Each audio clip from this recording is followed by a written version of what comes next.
Hello friends, स्वागत है आपका एक बार फिर से आपके अपने लीगल चैनल सोच पर प्रहार में।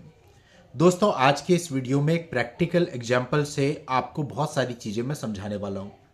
देखिए, इस चैनल पर वैसे तो टाइम टू टाइम समय के अकॉर्डिंग जो कुछ भी चल रहा होता है वो सब मैं आपके लिए लेकर के आता हूँ। देखिए, वैवाहिक विवादों में ये इंपॉर्टेंट है कि जो कुछ भी आप कर रहे हैं वो लेटेस्ट प्रैक्टिस के अकॉर्डिंग करें। अगर आप आज से 10 साल पहले जो प्रैक्टिस चलती थी उसको अपनाएंगे तो उसमें आपका नुकसान होता है। दोस्तों, मैंने आपको बहुत सारी अलग अलग लीगल वीडियोस प्रोवाइड करे हैं। कल मेरे पास एक मामला आता है और उस मामले में हस्बैंड ने मुझे जो बताया वो सेम चीज़ मैं आपके सामने रखने वाला हूं ताकि आपको समझ में आए कि एक्चुअल में कौन सी गलतियां आपको कितनी भारी पड़ सकती हैं। और मैं ये समझता हूं कि आप में से जितने लोग हैं उनमें से मैक्सिमम लोग इसी राह पर आगे बढ़ रहे हैं। बढ़ते रहेंगे, आप बढ़ते रहेंगे, लेकिन एक समय ऐसा आएगा जब आगे जाकर के आपको खाई दिखेगी और पीछे मुड़ेंगे तो पीछे कुआं होगा, समझ नहीं आएगा जाए कहां। तो इसलिए ऐसा ट्रैक अपने आप को नहीं अपनाना है। अब हमने ओपनली कई बार कई चीज़ों को समझाया, लेकिन वही है कि लोग फिर भी गलती कर देते हैं। अब वो जो गलती करते हैं उसका कॉन्सिक्वेंस क्या होता है वो अगर आप जान लेंगे तो शायद आप अपने आप को गलत करने से रोक लें। ये वीडियो बहुत इंपॉर्टेंट और प्रैक्टिकल नॉलेज पर आधारित है, जो चीज़ आपको कहीं पर भी किसी बुक या किसी एप्लीकेशन पर नहीं मिलने वाली। तो ध्यान से इस वीडियो को पूरा आप समझिएगा। अभी तक भी आपने चैनल को सब्सक्राइब नहीं किया है तो फटाफट चैनल को सब्सक्राइब करके नोटिफिकेशन बेल पर जरूर क्लिक कर लेना, क्योंकि इस प्रकार के वीडियोस निरंतर मैं आपके लिए लाता रहता हूं। दोस्तों, मेरी किसी से बात हो रही थी, उन्होंने मुझे बताया कि साहब मैंने आपके बहुत सारे वीडियोज कई सालों से देखे, लेकिन बहुत सारे स्टेप्स ऐसे थे जो मैं आपके वीडियो को देखने से पहले उठा चुका था। और मैंने आपको कई बार बताया कि लिटिगेशन में कोई भी स्टेप बैक जैसी चीज़ नहीं होती, फिर जो आपने कर दिया उसका रिजल्ट आपको मिलेगा। अब उन्होंने मुझे बताया कि मुझे किसी ने सजेस्ट किया था कि सबसे पहले आप एक section 9 of HMA Hindu marriage act का केस फाइल कर दो, इससे आपको बेनिफिट मिलेगा। और कई बार तो पति के खुद के मन में भी होता है कि मैं इसे वापस लाना चाहता हूं, तो सेक्शन 9 ठीक ही रहेगा। और कई बार वो केवल एडवाइस पर बिलीव करके सेक्शन 9 को फाइल कर देता है। अब उस बंदे ने सेक्शन 9 HMA का केस फाइल कर दिया। केस काफ़ी समय चला, आपको पता ही है केस कितने लंबे चलते हैं, 2 साल, 2.5 साल, 3 साल। और फाइनली क्या हुआ, उस केस का जजमेंट आ गया। अब जजमेंट आ गया हस्बैंड के फेवर में।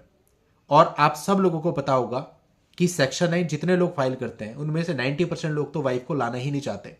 वो केवल किसी एडवाइस के थ्रू डाल देते हैं कि भाई तुम सेक्शन 9 डालोगे तो तुम्हें यह फायदा मिल जाएगा, बोलने के लिए हो जाएगा, मेंटेनेंस तुम्हारा कम हो जाएगा, तमाम प्रकार की बातें उनको बता दी जाती हैं, जो कि आज के समय पे प्रैक्टिकली सही नहीं है। बट ठीक है, सेक्शन 9 फाइल था।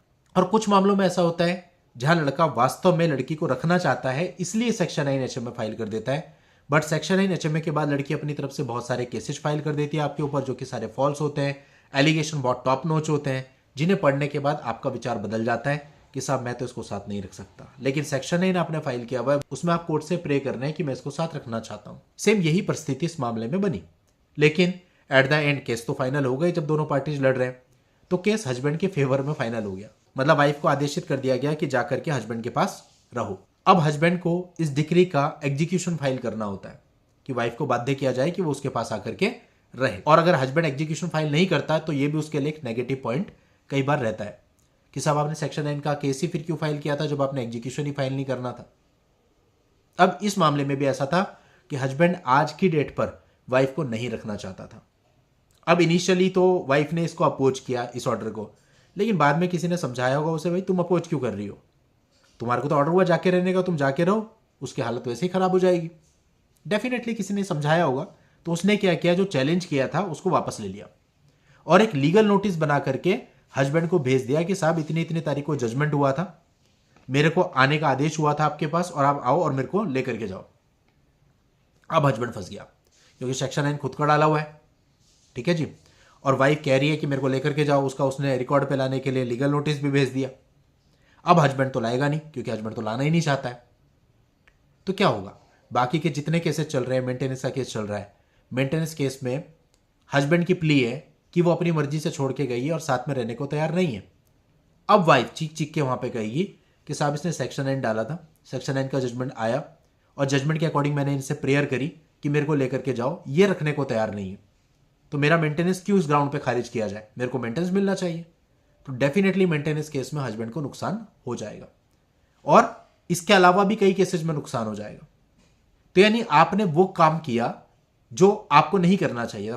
तो तो इससे दोस्तों सीधा सीधा यह सिद्ध होता है कि सेक्शन 9 का किसी भी सूरत में आज के समय कोई फायदा नहीं मिलता। शुरुआत में आप फाइल कर देते हो ये सोच के मेरे को मेंटेनेंस केस में फायदा मिलेगा, लेकिन आज के समय सच्चाई है कोई फायदा नहीं मिलता। इवन मेंटेनेंस केस में आप सेक्शन 9 की बात भी करते हो तो कोर्ट कहती है वो एक अलग केस है, यहां पे केवल इस केस की बात करो। आपको कोई फायदा नहीं मिलता। और तमाम ऐसे उदाहरण है जिन्होंने सेक्शन 9 फाइल कर रखा है, उल्टा सेक्शन 9 में मेंटेनेंस लग जाता है। तो कोई मतलब नहीं है आज के समय सेक्शन 9 फाइल करके। और इसके अलावा सेक्शन 9 को आप जब 3-4 साल चलाते हैं वो समय भी आपका व्यर्थ हो रहा है, क्योंकि उस पीरियड के बीच में आप डाइवोर्स भी फाइल नहीं कर सकते। सेक्शन 9 और डाइवोर्स टेक्निकली साथ साथ नहीं चल सकते। दूसरी चीज, अगर लास्ट में वो आपके फेवर में आ गया और कोर्ट आपको आदेश कर दे कि वाइफ को लेके जाओ, अब उस स्थिति में जब वाइफ ने आपके ऊपर इतने केसेस कर रखे आप वापस लाना भी नहीं चाहोगे, और अगर वो आ भी गई तो लीगल एडवाइस लेके आएगी, फिर आप समझो कि आपके साथ बहुत कुछ कर सकती है। तो आप चारों तरफ से लपेटे में आ जाओगे, ना तो इधर के रहोगे ना उधर के रहोगे। समय भी खराब हो गया, केसेस भी बिगाड़ लिए, आखिरी में आके फंस भी गए, कोर्ट के ऑर्डर की कंप्लायंस नहीं कर रहे हैं, वो ठप्पा भी अपने ऊपर लगवा लिया, कोई फायदा आपको नहीं मिला। दोस्तों ये रिसेंट मामला है और लास्ट में लड़के का प्रश्न यही था, साहब अब मुझे बताओ कि मैं क्या करूं, क्या बोलूं कोर्ट में। हालांकि जो मेरी समझ थी उसके अनुसार मैंने उन्हें कुछ बताया, लेकिन फिर भी जो आपको समझाने का मकसद है वो सेक्शन 9 को लेकर के है। क्योंकि आज भी मुझे ऐसे कॉल आते हैं कि साहब मुझे सेक्शन 9 के लिए बहुत फोर्स किया जा रहा है, मेरे रिलेटिव्स के द्वारा, मेरे जानने वालों के द्वारा, मेरे फ्रेंड के द्वारा, मेरे एडवाइजर्स के द्वारा, क्या करूं। तो ये सच्चाई है और ये आज की बात नहीं है। आज से 4-5 साल पहले वीडियो बनाया था मैंने सेक्शन 9 से होने वाले नुकसान। आपने अभी तक नहीं देखा तो एक बार सर्च करके देख लेना, उसमें बहुत डिटेल में मैंने सारी चीज़ों को एक्सप्लेन किया था। और ऐसा भी नहीं है कि लोगों ने देखा नहीं है, लाखों लोगों ने उस वीडियो को देखा है।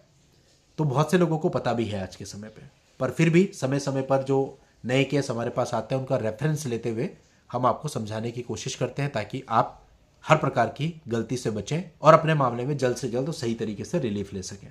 चलिए दोस्तों, आज की इस वीडियो में इतना ही। नेक्स्ट वीडियो में नई जानकारी के साथ मैं आपसे फिर मिलूंगा। तब तक के लिए good bye and thank you for watching. Take care.